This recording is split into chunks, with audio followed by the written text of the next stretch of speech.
नमस्कार, मैं हूं संजय शर्मा। आप देख रहे हैं 4 न्यूज नेटवर्क।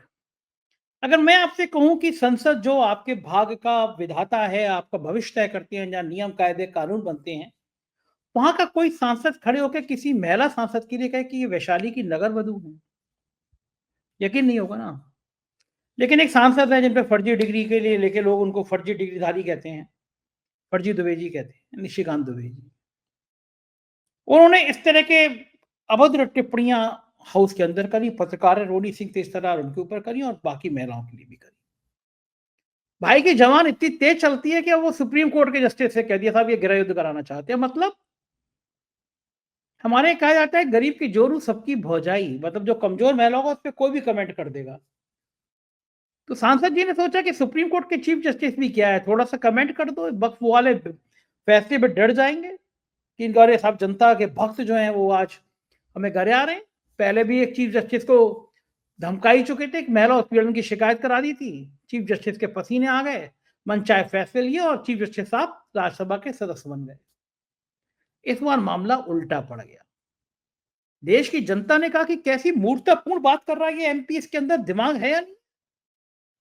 मानसिक विक्षिप्त तो ये अपने आचरण से कर ही चुका है, कारपोरेट का दलाल रह चुका है। ऐसी बातें सोशल मीडिया पे इसके लिए कही जाती है, लेकिन अब क्या कर रहा है ये? अब ऐसी ऐसी बातें कर रहा है, सुप्रीम कोर्ट के चीफ जस्टिस को कह रहा है। तो हल्ला मचा तो जेपी नड्डा ने कह दिया भाई हमारा निशिकांत दुबे के बयान से कोई मतलब नहीं है।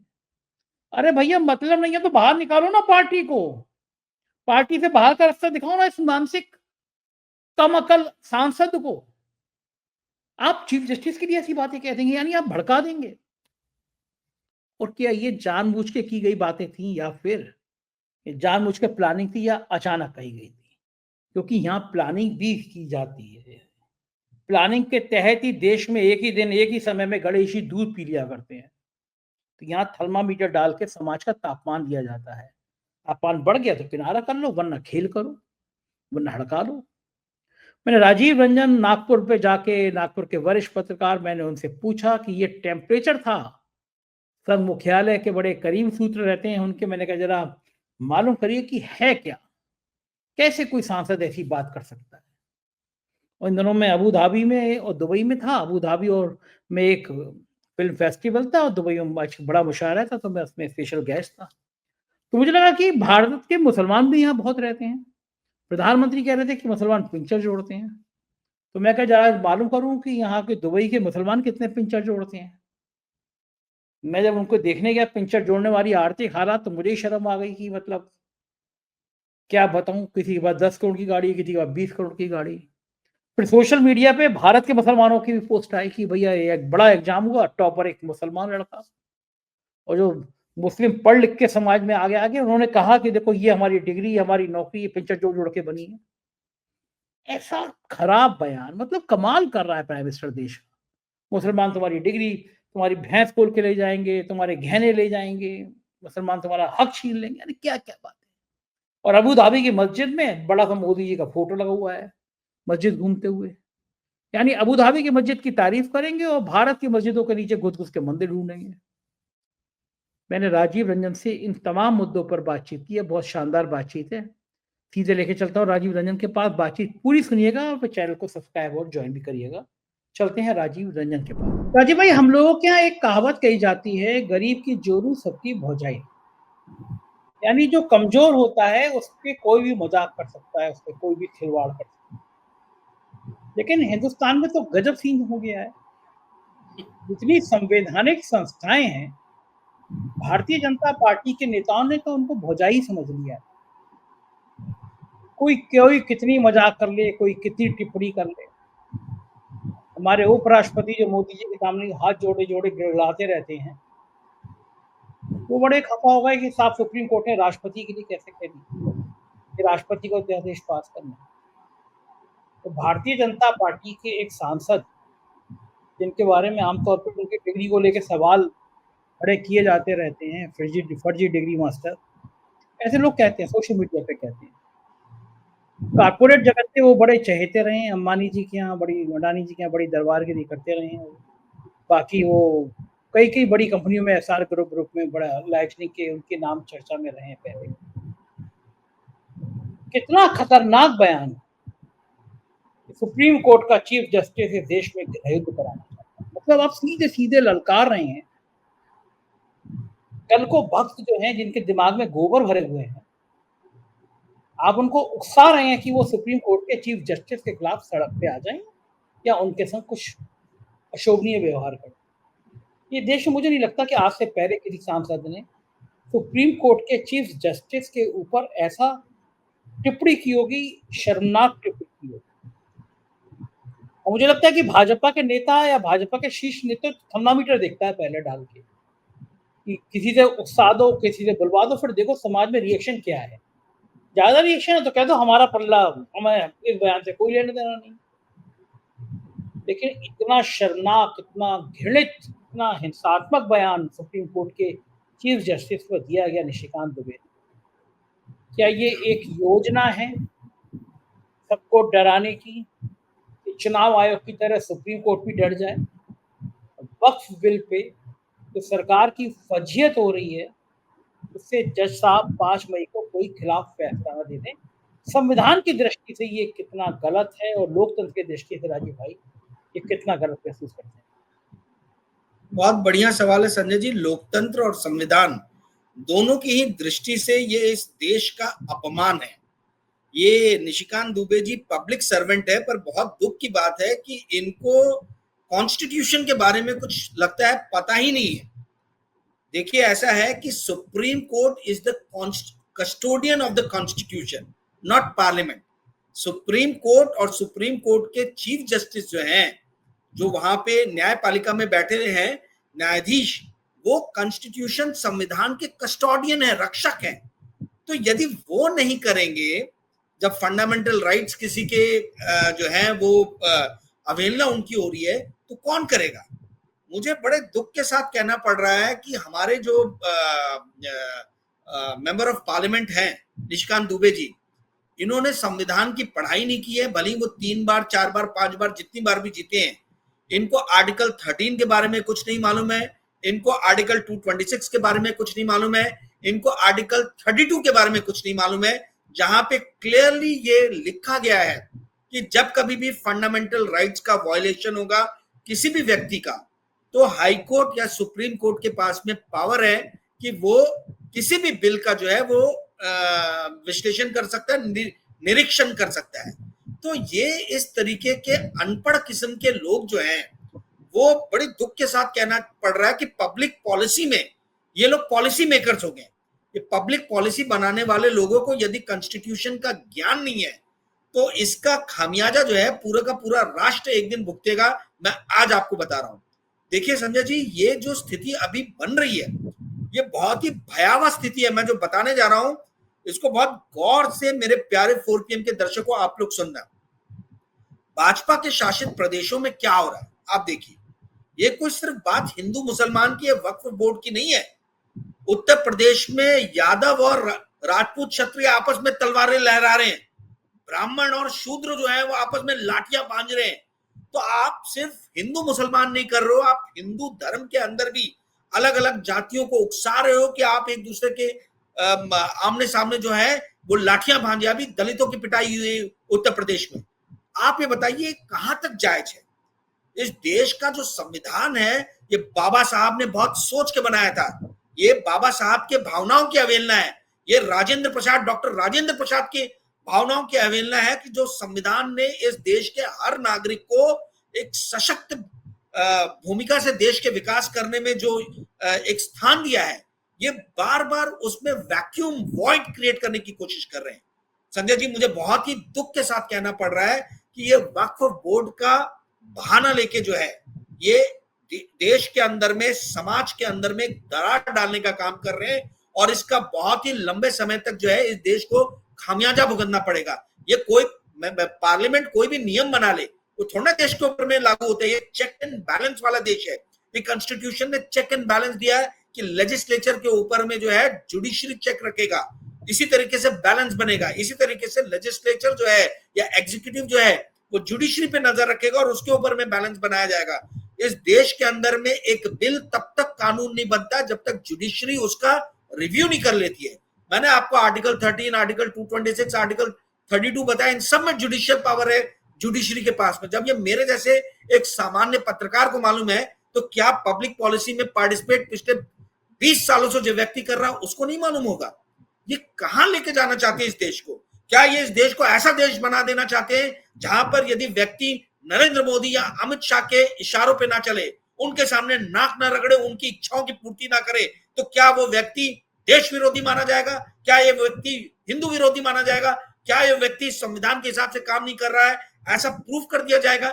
मुझे समझ में नहीं आ रहा कि ये इस देश को कहां लेके जाना चाह रहे हैं। ये बहुत ही ज्यादा विकट स्थिति है और मुझे गुस्सा आ रहा है, दुख आ रहा है कि कांग्रेस क्यों नहीं इस वक्त में जो है, कांग्रेस पार्टी पूरी की पूरी सड़कों पे उतर रही है और पूरी अपोजिशन सड़कों पे उतर रही है और इस बात के ऊपर में डिमांड कर रही है कि आप लिपस्टिक और पाउडर लेने के इल्जाम में तो एक मेंबर ऑफ पार्लियामेंट की जो है वो उनका सदस्यता खत्म कर देते हो। राहुल गांधी जी यदि एक जोक करते हैं, एक मजाक करते हैं, तो आप उसके ऊपर में उनकी सदस्यता ले लेते हो। और ये व्यक्ति सीधा सीधा सुप्रीम कोर्ट ऑफ जस्टिस के चीफ जस्टिस को बोल रहा है कि ये युद्ध कराने वाला है। ये कौन है ये निशिकांत दुबे? मुझे बड़ा दुख होता है, बड़ा ही शोक मनाता हूं कि धनबाद की जनता जो है, मेरे ख्याल से धनबाद से चुन के आते, इनको सोचना पड़ेगा कि हमको अपने मेंबर ऑफ पार्लियामेंट किस तरीके के भेजने हैं। जिन लोगों को बेसिक कॉन्स्टिट्यूशन की जानकारी नहीं है, जिन लोगों को बेसिक देश कैसे चलाया जाता है, कैसे चेक एंड बैलेंस रहता है, उसकी जानकारी नहीं है, वैसे देश में ऐसे मेंबर ऑफ पार्लियामेंट चुन के भेजे जा रहे हैं।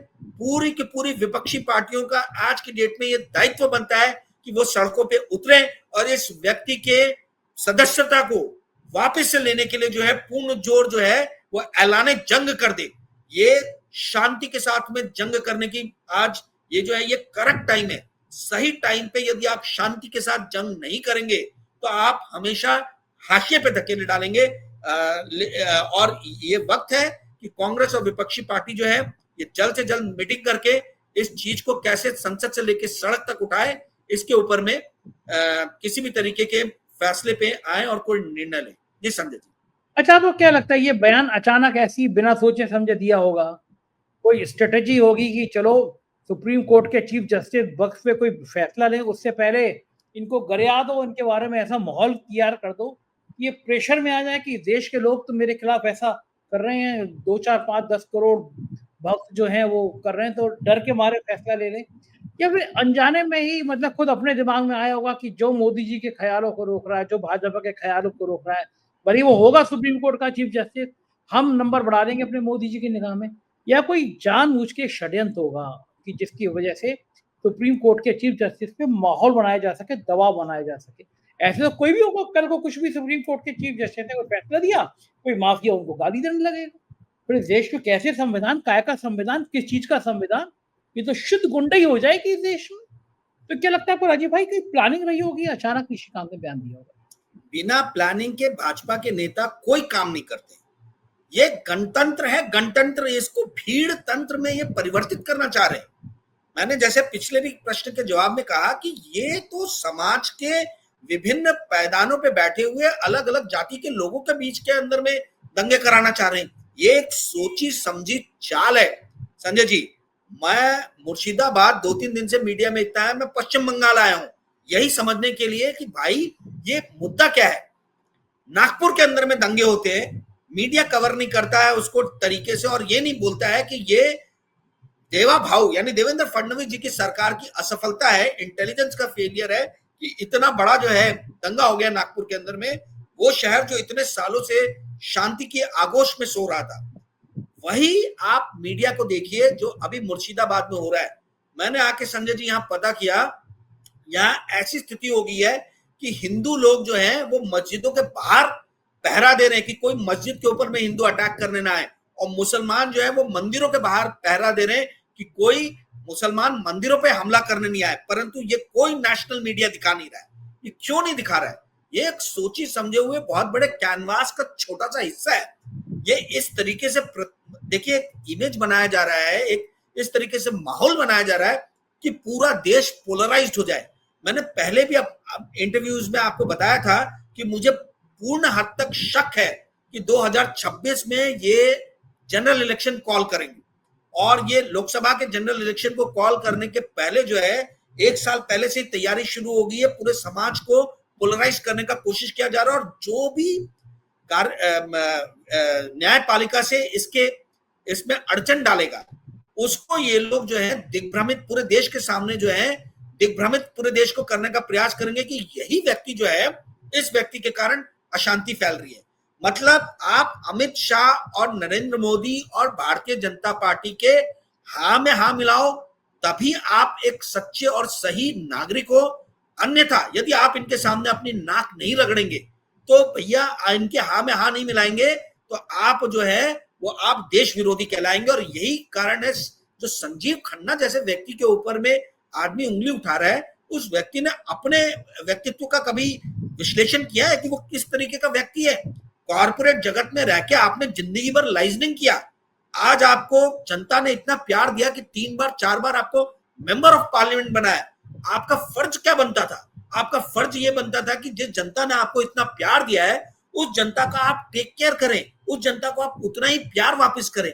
परंतु क्या कर रहे हैं निशिकांत दुबे जी? और निशिकांत दुबे जी अकेले ऑपरेट नहीं कर रहे, ये एक बहुत ही सोची समझी रणनीति का एक अंग है कि जब ये दिखाया जा रहा है जहां पे कि यदि भारतीय जनता पार्टी के लीडर्स चीफ जस्टिस को टारगेट कर सकते हैं, यदि चीफ जस्टिस उनके किसी काम में अड़चन डालने का या उसका निरीक्षण का या विश्लेषण करने का प्रयास करे, तो आपके और मेरे जैसे लोगों की कोई हैसियत, कोई औकात नहीं है।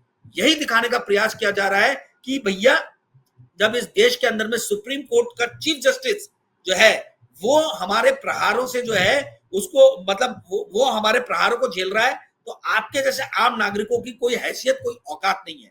तो ये बड़े स्ट्रैटेजी का एक छोटा पार्ट है, और मुझे जहां तक लग रहा है कि पूरे के पूरे देश को पोलराइज करने की कोशिश की जा रही है। मैं आज 4 PM के माध्यम से सारे प्यारे 4 PM के दर्शकों को बताना चाहता हूं कि जैसे मुर्शिदाबाद में अभी हिंदू और मुसलमान अपनी एकता जो है वो प्रदर्शित कर रहे हैं, जो नेशनल मीडिया में नहीं दिखाया जा रहा है, वैसी एकता आप लोग पूरे देश में दिखाएं। पोलराइज ना हो, एक दूसरे पे अटैक ना करें, एक दूसरे के बारे में किसी भी तरीके का अपशब्द या बुरी भावना से किसी भी तरीके की कोई हरकत ना करें। ये बहुत जरूरी है संजय जी, ये पोलराइजेशन को रोकना बहुत जरूरी है। ये इस समय की डिमांड है, इस समय की मांग है। और एक मैं आपको ट्रेंड बताता हूं जो देख के मैं खुद अचंभित हूं। मोहन जी भागवत ने एक बहुत अच्छी बात बोली थी कुछ महीने पहले, कुछ हफ्ते पहले, जिसके बाद में पूरे भारतीय जनता पार्टी के नेता जो है और जो ये मोदी मीडिया है वो मोहन जी भागवत के ऊपर में अटैक करने लग गया। जब उन्होंने कहा कि भैया हर मस्जिद को ऐसे खोद खोद के मंदिर निकालोगे तो इसमें देश भटक जाएगा, ये गलत चीज है, ये नहीं होना चाहिए। तो पहले माना जाता था कि आरएसएस जो है वो बहुत ही ज्यादा राइट विंग है, वो एक्सट्रीमिस्ट है, पर अब तो मैं देख रहा हूं कि उल्टा ही हो रहा है।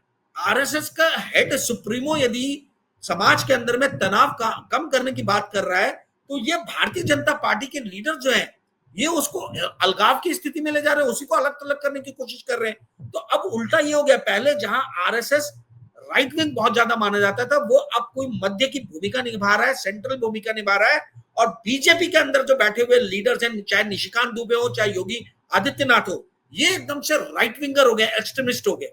तो ये कैसे पोजीशन चेंज हुआ है, ये अपने आप में सोशियोलॉजी, साइकोलॉजी का अध्ययन करने वाले, राजनीतिक शास्त्र का अध्ययन करने वाले विद्वानों के लिए ये ट्रेंड को ऑब्जर्व करना और इसके ऊपर में लेखन लिखना बहुत अत्यंत आवश्यक है।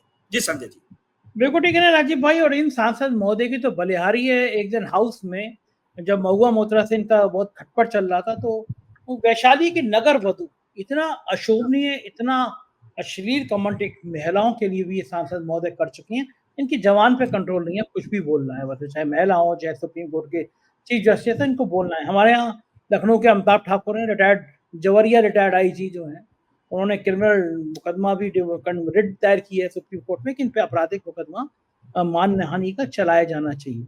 आपने कही संविधान की, कानून की बात, मोदी जी ने भी एक कानून बनाया कि भाई 75 साल की उम्र पूरी होगी और आप मार्गदर्शक मंडल में चले जाएंगे।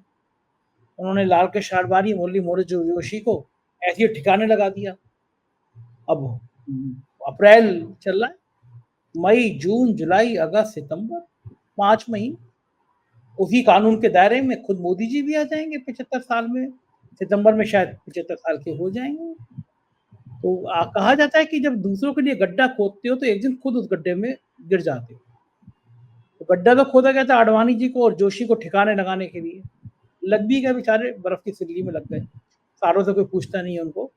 बस उनके जन्मदिन पे मोदी जी हैप्पी बर्थडे कहने जाते हैं, फोटो खिंचाते हैं, चले जाते हैं। इतना ही बचा है उनके लिए। लेकिन मेरा बड़ा सवाल ये है कि लोग सवाल कर रहे हैं, मैं दुबई में आया था तो यहाँ भी लोग सवाल कर रहे थे मुझसे कि क्या मोदी जी भी अपना कानून अपने ऊपर लागू करेंगे? क्या इस नियम को मानेंगे? क्या सितंबर में रिटायर हो जाएंगे? और रिटायर हो जाएंगे तो फिर क्या करेंगे? बड़ा हर तरफ से ये सवाल पूछा जा रहा है। क्या लगता है आपको, मोदी जी मोर को दाना खिलाने के लिए रिटायर हो जाएंगे? खाली मतलब आप भी, हमारे यहाँ वानप्रस्थ जीवन होता है कि आप आराम से भगवान का ध्यान करिए, अध्ययन करिए, आराम से टहलिए, मोर को दाना खिलाइए, सो जाइए। क्या लगता है मोदी जी कर लेंगे ऐसा? देखिए, ये इस बात पे निर्भर करता है कि राष्ट्रीय स्वयंसेवक संघ कितने जोर से अपना चाबुक चलाता है, और ये कुछ दिनों में अभी सामने आ भी जाएगा कि नेशनल प्रेसिडेंट कौन बनने वाला है। संगठन के अंदर में संजय जोशी जी का किस तरीके से पदार्पण होने वाला है, और जो कार्यकारिणी बनने वाली है उसमें और किस किस तरीके के कौन कौन से मेंबर्स आने वाले हैं, उनको क्या क्या भूमिका मिलने वाली है। देखिए, इस बात को तो स्पष्ट कर दिया गया है नरेंद्र मोदी को कि भाई आपके अब जाने का समय आ गया है, क्योंकि आरएसएस का अपना खुद का एक सर्वेक्षण है जो किया उन्होंने ये ऑब्जर्व किया कि लोकसभा के इलेक्शन में नरेंद्र मोदी ने महाराष्ट्र और हरियाणा में पूर्ण जोर जो है रैलियां की थी, और रैलियों करने का नतीजा ये था कि पूरी तरीके से हार इन दोनों राज्यों में भारतीय जनता पार्टी को मिली। वहीं विधानसभा के चुनाव में नरेंद्र मोदी को राष्ट्रीय स्वयंसेवक संघ ने कहा कि आप पीछे हटिए, आप पीछे पीछे रहिए, आप फेस मत बनिए। और इन्होंने देखा कि जैसे नरेंद्र मोदी पीछे गए तो इन दोनों स्टेट्स में येन केन प्रकार कई तरीके की बातें कही जा रही हैं, पर दोनों स्टेट्स में जीत तो भारतीय जनता पार्टी को ही मिली। महाराष्ट्र में तो अभूतपूर्व जीत मिली। तो ये क्या शो करता है? ये शो करता है कि जनता जो है वो भले ही शायद भारतीय जनता पार्टी के पक्ष में हो, परंतु नरेंद्र मोदी के पक्ष में नहीं है। और मैं ताज्जुब कर रहा हूं कि अभी तक किसी पॉलिटिकल एनालिस्ट ने या पॉलिटिकल जर्नलिस्ट ने इस बात को क्यों नहीं समझा, इस पे क्यों नहीं बोला या क्यों नहीं लिखा है। ये साफ साफ इंगित कर रहा है कि नरेंद्र मोदी की जो आज से 5 साल पहले या 10 साल पहले जो पार्टी के अंदर में पकड़ होती थी और जनता के ऊपर में जो उनका जादू चलता था, वो जादू अब वैसा जादू रहा नहीं है, वो कमजोर होते जा रहे हैं। तो कभी भी कमजोर होता व्यक्ति विश्व की सबसे बड़ी राजनीतिक पार्टी का सुप्रीमो नहीं बन सकता, उसके द्वारा चुन के प्रधानमंत्री नहीं बन सकता। अब सवाल यह है कि यदि नरेंद्र मोदी प्रधानमंत्री नहीं रहेंगे तो प्रधानमंत्री कौन बनेगा? और उसी की कवायद में हम कुछ दिनों से देख रहे हैं कि मैसिव लेवल पे देश में पोलराइजेशन हो रहा है हर स्टेट्स में। ये जो पोलराइजेशन हो रहा है, चाहे महाराष्ट्र में नागपुर हो, चाहे आपके उत्तर प्रदेश में हो, चाहे वेस्ट बंगाल में हो, ये या असम में हो, ये सारे पोलराइजेशन जो हो रहे हैं वो इसी बात को लेके हो रहे हैं कि कौन कितना बड़ा हिंदू हृदय सम्राट है, इसको जो है वो राष्ट्रीय स्वयंसेवक संघ के सामने प्रस्तुत कर सके। जबकि ये लोग इस बात को नहीं पकड़ रहे कि राष्ट्रीय स्वयंसेवक संघ बार बार उसके लीडर जो बड़े पदों पे आसीन है, वो लोग बार बार बोल रहे हैं कि भाई देश का माहौल खराब मत करो, आप बीच का कोई रास्ता निकालो, मस्जिदों को मत खोदो, हो गया एक अयोध्या मंदिर बन गया, अब उसी चीज को आप ज्यादा फैलाओ मत, क्योंकि समझ में आ रहा है कि देश का विकास जो है उसमें हम बहुत ज्यादा पिछड़ रहे हैं संजय जी। जब पूरा वर्ल्ड ट्रेड टैरिफ और ट्रम्प टैरिफ और ट्रेड बैरियर्स पे बात कर रहा है, उस वक्त पे हम ये बात कर रहे हैं कि दलित इस देश में कैसे पीटे जा रहे हैं। इस देश के सुप्रीम कोर्ट का चीफ जस्टिस जो है इस देश में होने वाले हर दंगे का कारण है। इस देश में इस देश के सबसे बड़े सूबे में यादव और राजपूत आपस में तलवार भांजने का काम कर रहे हैं, समाज में विघटन की बातें हो रही है।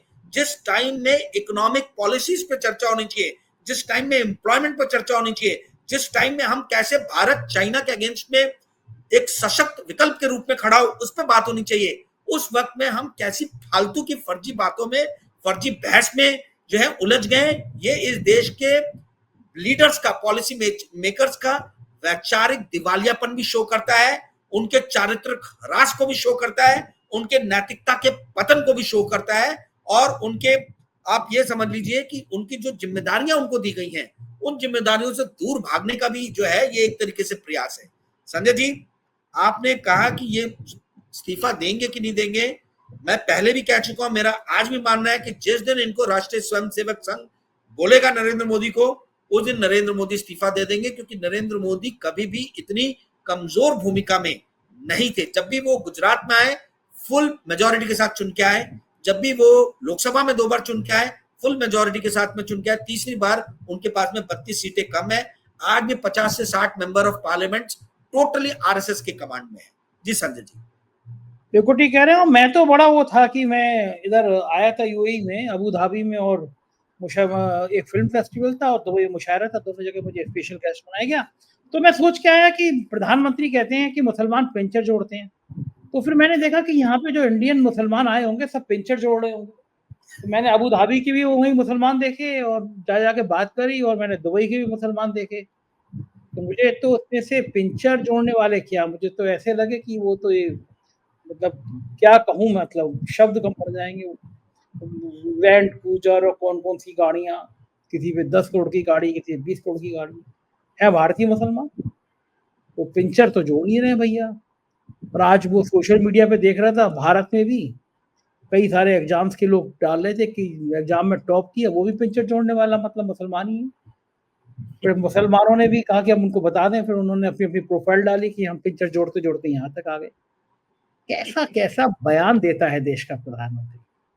मुसलमान मंगलसूत्र छीन के ले जाएंगे, मुसलमान भैंस खोल के ले जाएंगे, मुसलमान तुम्हारा सामान छीनेंगे। और अबू धाबी की मस्जिद में मैं गया, वहां पे मोदी जी का फोटो मस्जिद में, मतलब तुम्हें यूए की मस्जिद बहुत अच्छी लगेंगी और भारत की मस्जिदों के नीचे मंदिर ढूंढोगे। कभी सोचा था कि कभी 2014 में जो डेवलपमेंट की बात करते थे वो ये। आखिरी सवाल मेरा ये कि इतना इस तरह के घेरे बयान के पीछे मानसिकता क्या रहती होगी? मानसिकता नहीं है, बहुत शातिर आदमी है। आप देखिए, यहाँ पे वक्फ के अगेंस्ट में बिल पास किया और वहां सऊदी अरेबिया चले गए कि वहां से सऊदी अरेबिया से कहीं प्रेशर ना आए, ठीक है, तेल जो है हमको मिलना जो है महंगे मिलने चालू ना हो जाए, तो वहां पटाने के लिए चले गए।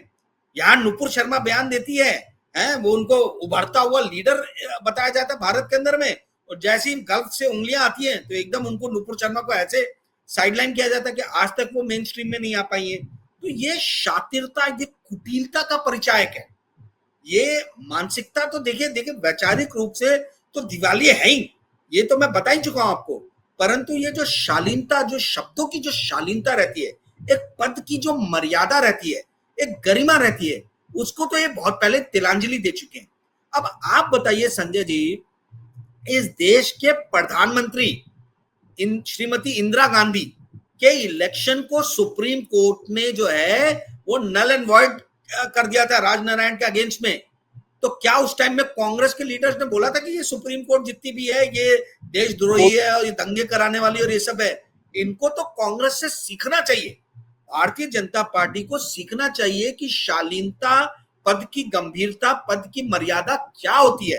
अटल बिहारी वाजपेयी एक स्टेट्समैन थे, पर वो अटल बिहारी वाजपेयी वाली भारतीय जनता पार्टी अब ये भारतीय जनता पार्टी नहीं हुई है। इसमें सारे रोग एलिमेंट्स आ गए। इसमें जो है रोग एलिमेंट जो है वो काफी जो है मतलब आज की डेट में बड़ी बड़ी पदों पे बैठे हुए। आपको मालूम है संजय जी, क्या ये जो जेपी नड्डा जी जो है, जेपी नड्डा जी की शादी मुरली मनोहर जोशी जी ने करवाई है, जो मध्य प्रदेश की जो गृह मंत्री थी बनर्जी, जयश्री बनर्जी, उनकी बेटी से शादी कराने वाले जो है ये मुरली मनोहर जोशी थे। यही जेपी नड्डा जी, मोदी जी, इन लोगों ने आते से सबसे पहले लाल कृष्ण आडवाणी और मुरली मनोहर जोशी जी को हाशिए पे जो है पहुंचा दिया। तो आप समझ सकते हैं कि इस पार्टी के अंदर में क्या चल रहा है। पार्टी जो है वो कैसे वैचारिक शून्यता में तैर रही है। और मैं बलहारी जाऊं इस देश की जनता को, जो जिसने मतलब तीसरी बार भी ये सोचते समझते हुए इनको मौका दे दिया। तो अब ये उपयुक्त समय है कि लोग, जनता चेते, जागे और सोच समझ के जो है अपने मतों का प्रयोग करें। पूरा का पूरा प्रयास हो रहा है इस देश की जनता को पोलराइज करने का। इस देश में यदि पोलराइजेशन नहीं हुआ तो भारतीय जनता पार्टी का वो हश्र होगा कि आगे आने वाले 20 साल तक आपको ये पार्टी कहीं भी केंद्र की सत्ता में नजर नहीं आएगी। परंतु ये सब डिपेंड करता है बुद्धिजीवी वर्ग के ऊपर में कि आप आम जनता के बीच में इस संदेश को किस तरीके से जो है वो फैलाते हैं, प्रचार और प्रसार किस तरीके से करते हैं। जी संजय जी। बिल्कुल ठीक बात है राजीव भाई। अंधेर नगरी चौपट राजा, टका सिर भाजी टका सिर खाजा। बहुत बहुत शुक्रिया राजीव भाई, आपने बढ़िया बढ़िया बातें करते हो, आप एनर्जी आ जाती है। Thank you. ये थे राजीव रंजन, और मुझे उम्मीद है कि बातचीत आपको अच्छी लगी होगी, लेकिन मैं तब मानूंगा जब आपका प्यार भरा कमेंट बातचीत पे आ जाएगा। बताइएगा जरूर। शुक्रिया। Thank you.